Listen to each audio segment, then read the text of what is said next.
Hello everyone, let's have a quick revision of chemical reaction of amines. So सबसे पहला जो reaction है वो बेसिक कैरेक्टर ऑफ अमीन्स। ठीक है। अब बेसिक क्या होता है, बेस क्या होगा, जो कि अपने इलेक्ट्रॉन देगा ना, लुईस बेस, ये जो इलेक्ट्रॉन जो है अपने डोनेट करेगा यहाँ पे, ये दिस इज एसिड, राइट। ये जो है यहाँ से इलेक्ट्रॉन इसके पास गए और यहाँ इसने जो है H प्लस पे अटैक किया। ठीक है, H प्लस इसके पास आके जुड़ गया। ठीक है, और यहाँ पे पॉजिटिव चार्ज आ गया। ये जो है X माइनस इसके आसपास रहेगा, राइट। एंड जो इसके पास पॉजिटिव चार्ज आ गया क्योंकि इसने 4 अपने बॉन्ड बना लिए। एंड ये बन गया हमारे पास एक सॉल्ट। ये जो सॉल्ट बना ये वाटर में सोल्यूबल होता है, पर जो ऑर्गेनिक सॉल्वेंट्स होते हैं उनमें इनसोल्यूबल होता है। ऑर्गेनिक सॉल्वेंट जैसे कि ईथर हो गया, बेंजीन हो गया, है ना, ये सारे इनमें जो है इनसोल्यूबल होगा। एंड इस मेथड को यूज़ किया जाता है कि जो अमीन है वो, जो सॉल्ट है वो वाटर में सोल्यूबल है, बाकी जो नॉन बेसिक ऑर्गेनिक कंपाउंड होते हैं वो इनसोल्यूबल होते हैं वाटर में। सो इस मेथड को हम सेपरेशन के लिए भी यूज़ कर सकते हैं। ठीक है, और जो हमने पिछली वीडियो में भी जैसे कि पढ़ा था कि हम सॉल्ट को, जो सॉल्ट बनाए, अगर हम उसको किसी स्ट्रॉन्ग बेस के साथ रिएक्ट करवाएं, राइट, तो पेरेंट अमीन जनरेट हो जाएगा। यानी कि जिस अमीन से वो सॉल्ट बना था वही अमीन हमारे पास दोबारा जनरेट हो जाएगा। X माइनस निकल जाएगा और H2 निकल जाएगा। अब आते हैं बेसिसिटी पे, बात करते हैं बेसिक स्ट्रेंथ पे किसकी कितनी है। अब ये किस पे डिपेंड करते हैं, PKB वैल्यू। ठीक है, PKB is equal to minus log of KB। अब माइनस लॉग ऑफ KB को हम ऐसे भी लिख सकते हैं, सॉरी, लॉग 1/KB। ठीक है, राइट। KB की वैल्यू जितनी ज़्यादा होती है उतना जो है वैल्यू स्मॉलर होगी PKB की। ठीक है, इसकी वैल्यू जितनी ज़्यादा होगी उतनी वैल्यू PKB की वैल्यू स्मॉलर होगी, और जितनी ज़्यादा KB की वैल्यू लार्जर होगी उतना ही ज़्यादा स्ट्रॉन्ग बेस बनेगा। ठीक है, PKB की वैल्यू जितनी ज़्यादा उतना ही जो बेस होगा वो वीक होगा, वीकर बेस। अगर PKB की वैल्यू हमारे पास कम होगी तो स्ट्रॉन्ग बेस होगा। ठीक है, स्ट्रॉन्ग बेस। और उसकी pH क्या होगी, pH वैल्यू उसकी ज़्यादा होगी। ठीक है, यानी कि 7 के ऊपर होगी। सो इसी रिलेटेड जो है यहाँ पे PKB हमें मेंशन है यहाँ पे, NCERT का डेटा है, NH3 4.75 है। ठीक है, यानी कि एंड जो हमारे पास PKB की वैल्यू है RNH3 के लिए, यानी कि अल्काइल अमीन के लिए जो प्राइमरी अमीन है उसकी 3 to 4.22 है। अब यहाँ पे देखो PKB की वैल्यू यहाँ पे ज़्यादा है और यहाँ पे PKB की वैल्यू कम है। अब PKB की वैल्यू यहाँ पे कम होगी तो मतलब क्या होगा, RNH3 is a good base then NH3। ठीक है, और हम ये भी कह सकते हैं कि यहाँ पे अल्काइल ग्रुप लगा है, सो ये प्लस आई इफेक्ट भी देगा, है ना। सो यहाँ ये जो अपने इलेक्ट्रॉन लॉस करेगा, पॉजिटिव चार्ज आएगा, सो उसको स्टेबल करने में भी काम आएगा। सो RNH3 is a good base. ठीक है, and next is an ethyl ethanamine. ठीक है, इसका जो PKB की वैल्यू है वो और भी कम, मतलब 3 है, इनसे भी, इनकी रेंज से भी कम लगा लो। So this is more good base, right. And जो यहाँ पे एनिलीन दे रखा है, बेंजीन अमीन और एनिलीन, ठीक है, दे रखा है, उसकी PKB की वैल्यू काफ़ी ज़्यादा है, यानी कि ये वीक बेस है, दिस इज़ वीक बेस। अब ये क्यों है, देखो यहाँ पे जो है रेजोनेंस होगी, राइट। जो NH3 है इसके इलेक्ट्रॉन जो हैं, सॉरी NH2 है, इसके इलेक्ट्रॉन यहाँ पे रेजोनेंस में इन्वॉल्व होते हैं। सो वो ईजिली डोनेट नहीं कर सकता अपने इलेक्ट्रॉन। ठीक है, उसके जो लोन पेयर ऑफ इलेक्ट्रॉन है वो ऑलरेडी रेजोनेंस में बिजी है, वो ऑलरेडी जो है स्टेबल है, सो इसलिए वो अपने इलेक्ट्रॉन ईजिली डोनेट नहीं करेगा। So that's why this is a weak base. उसके बाद जो बेसिक स्ट्रेंथ है वो इंडक्टिव इफेक्ट, जैसे कि हमने ऊपर पढ़ा। ठीक है, R ग्रुप लगाओ तो प्लस आई इफेक्ट डाल रहा था, सो इजी है डोनेट करने के लिए। सॉल्वेशन इफेक्ट क्या होता है कि हमारे पास कोई कंपाउंड है, उसके आसपास जो है जो भी सॉल्वेंट के मॉलिक्यूल हैं वो आके उसको कैप्चर कर लेते हैं, यानी कि उसके आसपास एक घेरा सा बना लेते हैं, जिसके कारण वो किसी और चीज़ के साथ रिएक्ट नहीं कर पाता। ठीक है, अगर यही वाटर में होता तो वो उसको हाइड्रेशन इफेक्ट कह देते हैं हम। ठीक है, यहाँ पे सॉल्वेशन इफेक्ट और यह स्टेरिक हिंड्रेंस होगी। ठीक है, स्टेरिक हिंड्रेंस भी इफेक्ट डालती है बेसिक स्ट्रेंथ पे। अब गैशियस फॉर्म में देखा जाए तो गैशियस फॉर्म में जो हमारे पास बेसिसिटी का ऑर्डर होता है वो होता है, जो टर्शरी अमीन होगा उसकी बेसिसिटी ज़्यादा होगी सेकेंडरी अमीन के मुकाबले में, एंड जो 1 डिग्री अमीन है वो यानी प्राइमरी अमीन है उसकी बेसिसिटी और भी कम होगी। एक्वा स्टेट में, यानी कि इसमें tertiary then secondary then primary, ये ऑर्डर रहेगा, सिंपल सा ऑर्डर। वही इंडक्टिव इफेक्ट वाला ही इसमें कंसेप्ट लग रहा है कि 3 आर ग्रुप हैं तो वो आराम से उसको प्लस आई इफेक्ट शो करेंगे। तो यहाँ पे एन के जो है इजीली डोनेट, एन के पास सप्लाई ऑफ इलेक्ट्रॉन है, सो ये एन जो है अपने इजीली इलेक्ट्रॉन डोनेट कर देगा, ठीक है।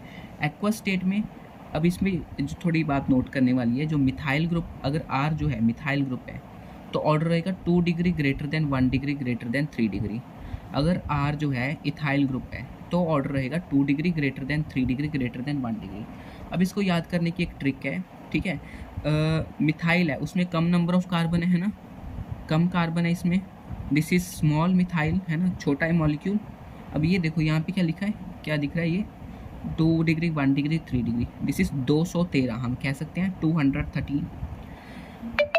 और जो इथाइल ग्रुप है उसमें जो है कितना दिख रहा है, उसमें ज़्यादा कार्बन होते हैं, बड़ा ग्रुप होता है ना, ये छोटा ग्रुप है 213, ये बड़ा ग्रुप है तो 231, ऐसे करके हम इसका ऑर्डर जो है याद कर सकते हैं। और जो हायर आ जाती हैं अमीन्स आ जाती हैं एक्वस स्टेट में, जो हायर अमीन है यानी कि जो मिथाइल इथाइल का तो हो गया, अगर आर जो है हमारे पास प्रोपाइल है ब्यूटाइल है, सो उसके लिए order simple 3 degree greater than 2 degree greater than 1 degree ही लगेगा जो गैशियस स्टेट में था। फिर आते हैं basic nature of aromatic amine is less than the basic nature of ammonia. वो हमने ऑलरेडी ऊपर बात कर ली है कि एरोमेटिक अमीन जैसे एनिलीन की बात की कि उसके lone pair of electron already resonance में इन्वॉल्व है, सो ईजिली डोनेट नहीं कर पाएगा अपने इलेक्ट्रॉन। एंड जो अमोनिया है उसका तो हमने pKb वैल्यू ऑलरेडी ऊपर देख ली, जो इसका जो है ये डोनेट कर सकता है as compared to amines easily, ठीक है। अगर हमारे पास ये वाले ग्रुप्स लगे हुए हैं, अगर बेंजीन रिंग है, सब्स्टिट्यूटेड बेंजीन है ना, यानी कि बेंजीन रिंग उसके ऊपर कोई ग्रुप लगा हुआ है, सो अगर OR ग्रुप है या R ग्रुप अल्काइल ग्रुप है, ठीक है, या अल्कोक्सी ग्रुप है, यहाँ पे अगर कुछ बेसिक स्ट्रेंथ, ये वाले जो है बेसिक स्ट्रेंथ को क्या करते हैं, इंक्रीज़ कर देते हैं। कैसे इंक्रीज़ करेंगे, अब ये वाला ग्रुप जो है ये क्या शो करता है, प्लस M इफेक्ट पे, तो ये -I इफेक्ट शो करेगा, -I, पर यहाँ पे इसका प्लस M इफेक्ट डोमिनेट करता है। प्लस M इफेक्ट यानी कि ये इलेक्ट्रॉन जो है देगा, ठीक है, प्लस M या प्लस R इफेक्ट। और ये तो ऑलरेडी हमारे पास प्लस I इफेक्ट शो करेगा, ठीक है। सो ये क्या करेंगे, सब्स्टिट्यूटेड बेंजीन में बेसिक स्ट्रेंथ को बढ़ाएंगे, ठीक है। जो नाइट्रोजन उसके पास फ्लो ऑफ इलेक्ट्रॉन की सप्लाई होगी, सो ईजिली डोनेट कर देगा।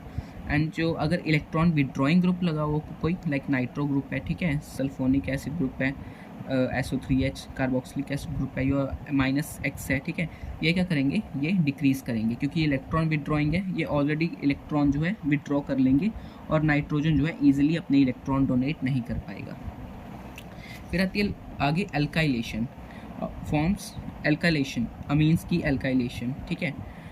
इसमें क्या होता है, हम ये हमने ऑलरेडी पिछली वीडियो में पढ़ लिया है कि हम अमीन्स के साथ जो है NH2 RX की वो करवाते हैं, रिएक्शन करवाते हैं, ठीक है। क्या होगा इसमें R के साथ इसके साथ जो है R ग्रुप्स आके जुड़ते जाएंगे, ठीक है। पहले एक बार R ग्रुप आके जुड़ेगा, फिर दूसरी बार, ठीक है, फिर तीसरी बार, फिर चौथी बार, फाइनली जो क्वाटरनरी अमोनियम सॉल्ट बन जाएगा, कुछ इस तरह से। दिस इज एल्काइलेशन, ठीक है।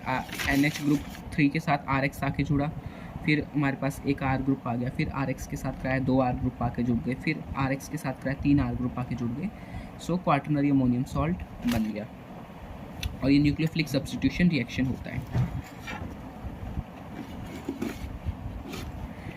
Then our next reaction is acylation. Acylation में क्या होता है, this is nucleophilic substitution reaction होगा। इसमें एसिड क्लोराइड या एसिड एनहाइड्राइड या फिर एस्टर के साथ जो है हम एसाइलेशन यानी असाइल ग्रुप ऐड करवाना है। असाइल ग्रुप कौन सा, जो ये वाला ग्रुप होता है, ठीक है, ये वाला ग्रुप जो होता है ये हमने ऐड करवाना है, ठीक है। प्रोडक्ट क्या बनेगा, इसका अमाइड प्रोडक्ट बनता है इसमें। दिस इज़ द रिएक्शन, देखो यहाँ पे अमीन है और यहाँ पे हमारे पास हमने एसिड क्लोराइड ले लिया।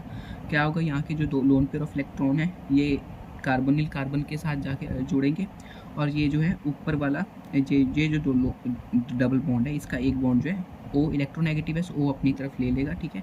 O के पास नेगेटिव चार्ज आ गया यहाँ पे और कार्बन के पास पॉजिटिव है, ठीक है, क्योंकि इलेक्ट्रॉन इससे गए हैं। एंड जो इलेक्ट्रॉन है इसके साथ गए हैं, एक सेकेंड, यहाँ पे आई थिंक कोई इशू है, दिस जो पॉजिटिव चार्ज है वो कार्बन के ऊपर नहीं रहेगा, वो आएगा नाइट्रोजन के ऊपर, सो यहाँ पे एक और R ग्रुप ऐड होगा, ठीक है, यहाँ पे थोड़ी मिस्टेक है। सो यहाँ पे क्या होगा, अब ये ग्रुप आके जुड़ गया इसके साथ। सो ये क्लोराइड आयन जो है बाहर निकल जाएगा इलेक्ट्रॉन लेके, और ऊपर वाले जो इलेक्ट्रॉन है O के पास वो वापस आ जाएंगे, ठीक है। और यहाँ पे भी जो पॉजिटिव चार्ज है इनके पास वो कैसे ख़त्म होगा, यहाँ से एक इलेक्ट्रॉन यहाँ से जो है एक वो निकल जाएगा, ठीक है, नाइट्रोजन इलेक्ट्रॉन खींच लेगा अपनी तरफ। सो कुछ ऐसा कंपाउंड बन जाएगा, एक H निकल गया, ठीक है, प्लस एक HCl रह गया। तो ये HCl है और pyridine की प्रेजेंस में क्या होगा, ये HCl जो है pyridine के साथ जाके जुड़ जाएगा, ठीक है। नेक्स्ट सेक्शन है बेंजोइलेशन। जब हम बेंजोइल क्लोराइड को बस ये सेम ही है एसाइलेशन की जैसी है, बस उसमें क्या है कि हमने बेंजोइल क्लोराइड के साथ रिएक्ट करवा देना है। देखिए शॉर्टन बॉम्बन रिएक्शन, इसमें भी बस हमने एलिफेटिक अमीन की जगह हमने एरोमेटिक अमीन यानी एनिलीन ले लिया यहाँ पे, और बेंजोइल क्लोराइड ले लिया एक, ठीक है। यहाँ पे हमने बस सेम ही रिएक्शन हो जाएगा। जो नेक्स्ट रिएक्शन है will revise next reaction in next video.